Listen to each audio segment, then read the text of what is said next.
Welcome back to Rebirth Revolution. My name is Melissa Olson. Everyone has the life work of figuring out who they are. There are no exceptions. As a child, you listen to those around you who can observe you, measure you against what they know, and come up with conclusions. The part where they measure you against what they know is a critical piece of the puzzle here. You are not being judged by those who are spiritual masters. You are being sized up by fallible humans who may or may not understand anything about you. The people who seek to define you may have limitations or motives that are not visible to you. They probably do not understand your level of spiritual awareness, and it's near impossible for them to clearly know and understand your curriculum. All they can do is bounce it off their own level of understanding. It is reasonable and necessary to try to understand the motives of those who seek to define you. Is their definition of you one that makes you smaller than them? Is their definition one that they use to elevate themselves? It's fair to question whether the source of opposition has the intent of growing you or destroying you. That is not to say that you can't grow from information that came from a tainted source. You can, but it takes powerful discernment abilities to pull that off. Who were you deemed to be? Were you the smart one, the pretty one, the stupid one, the capable one, or the incapable one? Did people label you as nice or mean? Were you the fat one or the skinny one? Were you the funny one or the shy one? Were you the responsible one or the crazy one? Growing up, my father thought I was smart, and my mother thought I was stupid. I internalized my mother's opinion because I heard it more often. I didn't learn until my mother was very old that she had internalized the fact that her family of origin saw her as the stupid one. So she assumed some of her children were the same. She was dead wrong. Whatever you are defined as, you must wonder, compared to what? One of the greatest dangers of accepting an outside definition of yourself is that it was the result of a very small sample group. You were measured against the other people in your family, or maybe your neighbors. Once that definition is subjected to a larger control group, you may be happy or sad to see it dissolve. For some, it's sad to find out that someone needs to be the dumbest person at Stanford. Someone needs to be the most plain, beautiful person in Hollywood. If you excel at being an evil tyrant, there will always be someone who comes along who can imagine even more horrific things than you have. Others will be thrilled to find out that the thing that made them strange to those who first judged them is what makes them wonderfully unique and a breath of fresh air to the world at large. When people define who you are, they usually do not have the capacity to take into account everything you have ever said and done, along with the intent behind each action. The definition does not take into account the growth you have achieved. It is impossible to sum up another person. They're just too complex. I watched a magnificent documentary about Henry Ford and sustained whiplash going back and forth in my assessment of who he was as a person. He was a very important person in terms of moving the collective culture forward, while often being a truly despicable human being. He improved lives. He destroyed lives. His choices and their outcomes were extreme on both a public and personal level. In the end, it would be impossible to define him in a fair and appropriate manner. He was clearly successful in terms of earth experience, but his spiritual awareness level was very low, and that played out in shocking ways. Life is complicated. Good people do things that turn out badly. People with bad intentions can accidentally do things that work out for the good of all. It is much more disturbing if you expect success on an earth experience level to somehow equate to a high spiritual awareness level. As we've discussed before, it is easier to achieve earth experience success if you have a low level of spiritual awareness because you aren't encumbered by integrity or concern for others.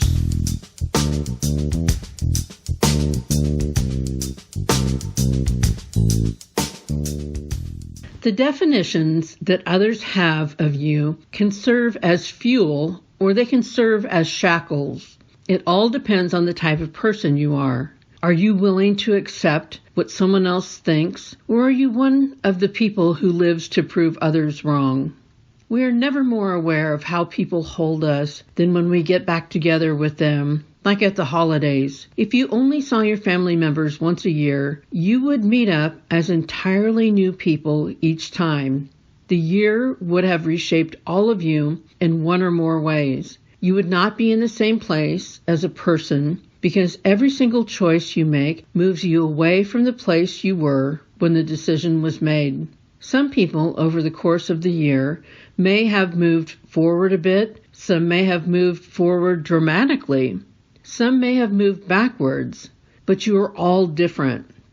You have been through so many different iterations of yourself since you all lived under the same roof. It makes less sense to split your roles into the oldest, the youngest, or the middle, because those terms have little meaning in the life you now live outside the family. The parents used to be at the top of the food chain when you were young, but now all the grown children are at the top of their own food chain. This changing dynamic is often the source of great conflict in families. Recognizing that it is completely predictable should make it less so. In circumstances like a family gathering or a gathering of friends, it's a trick of the mind to try to reconnect by finding evidence that the person is who you remember them to be. A simple sideways glance may be all you need to confirm that you have always been seen as less than by that relative. Any comment can be parsed to find the word that connects them to their past behavior. Anything can seem like a slight or a challenge, but it is just as valid to find the look or word that provides a clue to who that person is now or where that person is heading in the future. This is not to say that everyone from your past needs to be an active member of your life now. There are many people in this world who are operating at a low level. The limitations of their current level of spiritual awareness makes them difficult, if not downright dangerous. You cannot actively change that for them. You can live your life in a way that gives them clues about how to move forward, but you cannot drag them kicking and screaming into a more enlightened place. Finding a way forward is in their curriculum. Do not try to take that from them. Some people will be very uncomfortable with the fact that you are growing and changing. They hold you in a certain way in their heart and mind and feel a need to keep you right there. It's not your job to stay small for the comfort of someone else. In all cases, remember that you are responsible for your own forward movement. Protect your ability to do so at every turn.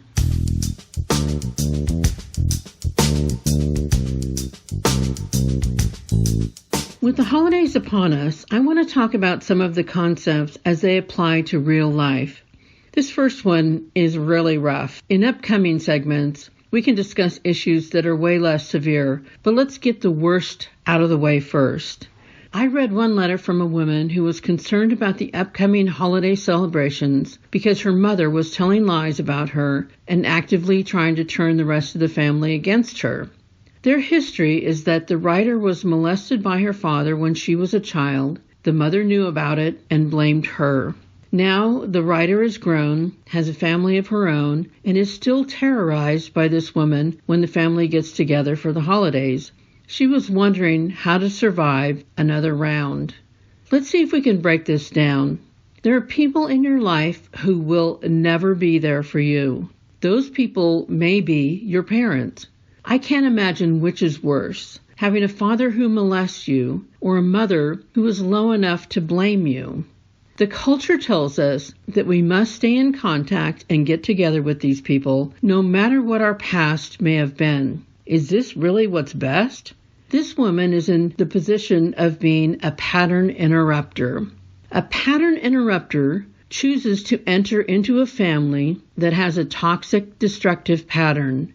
This pattern may have unfolded over the course of many generations. The pattern interrupter saw that and chose to come here to stop the pattern from continuing. You would like to think that the pattern interrupter has the power to change the people who are actively participating in the pattern, but that's not usually the case. The only power a pattern interrupter has is to do it differently than it has been done in the past, to create a brand new pattern that their own family can carry forward, effectively breaking that chain. It makes me sad when I read all these letters about people who are trying so desperately to fit in with families that are locked into a toxic pattern that's held in place by low-level people. We are wired to connect, but that just isn't always possible. And understand, the pattern interrupter is usually not well received by everyone who is invested in keeping the toxic pattern in place. In this woman's case, not only would I not want to spend the holidays with my parents, but I wouldn't want my children to be anywhere near either of them. They are not safe people. They are co-conspirators of the lowest order. No one's children are safe around them. And it goes beyond the molesting. Obviously, it's important to not allow any contact that can result in molesting, but you also have to think about your children absorbing the pattern, which includes a complete lack of ethics, boundaries, and common decency. Low-level people are always looking to drag people down to their level, as is evidenced by the mother creating the drama that will make her daughter look bad to the rest of the family. She will surely try to spread the lies about her daughter to her grandchildren. As a parent, you have not only a right, but an obligation to keep your children away from that which does them harm. Additionally, when you expose children to bad people, the children begin to take on the opinion of, "This is who we are," which is heartbreaking. These people are actively teaching your children a way of being that they believe to be acceptable. No good can come from your children being around these two. So what does a pattern interrupter do? You interrupt the pattern by creating an entirely new context for your family. You create a safe and loving environment for them to flourish in, devoid of toxic people. This should be a joyful choice, not anything that is seen as a failure. You get to create the family of your dreams with your own children. You get to take everything that your toxic family did and reject it all. You can focus instead on holidays that honor your family, gatherings where people are loving and kind, gatherings where people have fun, and it's all free of drama. You can show your children an entirely new way for families to operate, a way that you're proud of, a way that they'll be proud of. Make new traditions of your own. Let everyone in the family contribute an idea of something they think would make a great holiday. Cook together, watch movies together, go for walks. Do whatever's fun for you. You can't raise up low-level people. You can't fix the past. You can't love them in a way that will magically make them the family of your dreams. But you can make a family of your dreams in your own home. These people were not there for you, and they're not there for you now. They're not going to be there for you in the future. That's a hard reality to swallow, but the beauty of this situation is that you have the power to create something loving and kind and magnificent that will shape your children and create an entirely new pattern for their lives and the lives of all future generations.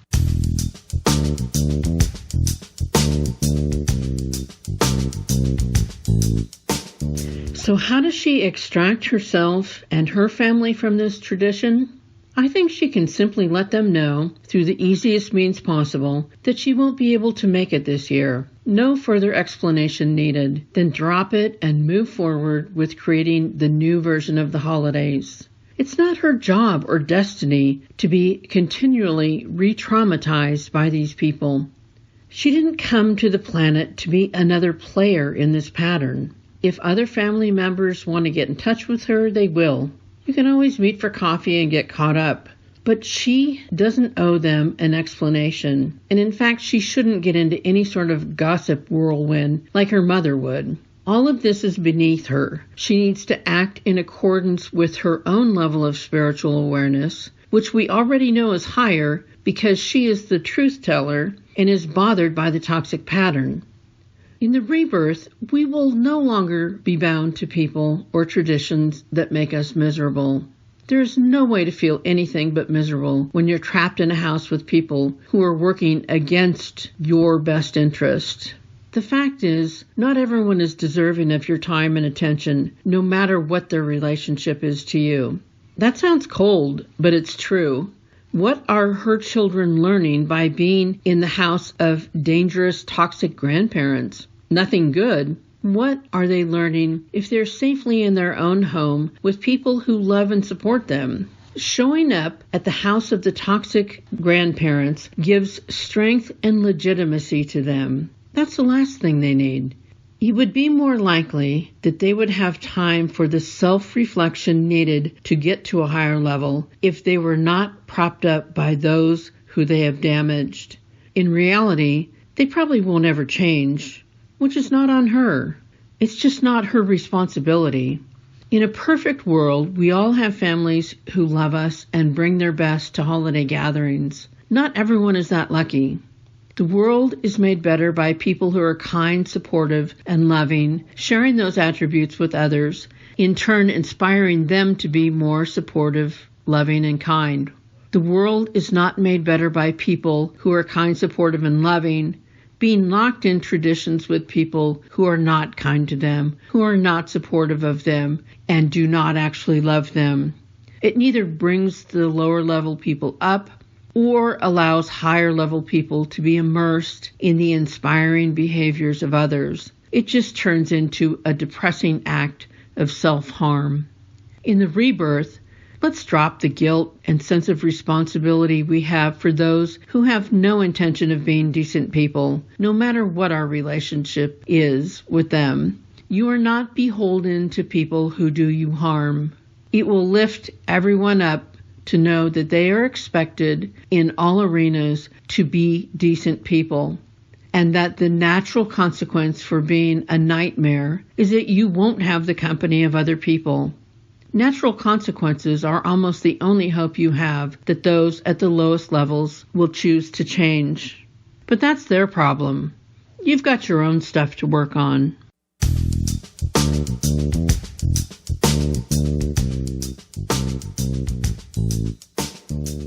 Are you facing any challenge, big or small, during the holidays? Let's see what we can do with that. Send your email to rebirthrev@gmail.com. Tell everyone you know to join us in the revolution by listening on YouTube or Spotify, Stitcher, Google Play, Podbean, Apple Podcasts. If you follow and rate us, it will make it easier for others to find us. I have no idea how anyone finds this podcast, but I am hugely grateful when they do. Shout out to new listeners in New York and Italy. That's amazing. Thank you so much. Until next week, be open, be aware, watch for clues, and make a list of the holiday activities that make you the happiest. Remember, you are loved exactly as much as every other person on the planet, not 1 ounce more or 1 ounce less. Have a delicious week.